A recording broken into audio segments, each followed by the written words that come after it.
This time of year is exhausting and I've noticed it's really showing in my skin, so I'm taking myself to my local Endota spa at Warringah Mall. After some tea, I'll be having a customised facial. Endota is always reliable and it's accessible. With over 100 spas around Australia, I know that my experience will be great. My therapist Kiara was amazing. After a cleanse, she used a BT Zoom and analyse machines to check my pigment, my oil levels and congestion, and also my hydration.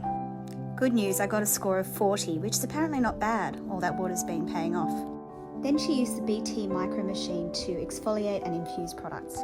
This was my first facial since I burnt my face while cooking a few weeks ago, so we decided to go really gently and skip the peel. Kiara used some fancy finger work, jade rollers, and then gave me the most beautiful bliss forehead massage. To help heal my scars and burns, we finished with some LED light, which was so relaxing and resulted in some megawatt glow. Afterwards, for some retail therapy, I decided to stock up on Christmas presents. The gift vouchers are the ultimate gift for those who don't know what to buy, and in store they also had some great options for my mum and my sister-in-law. As well as having glowing skin, I now feel slightly organised for Christmas. What could be more relaxing than that?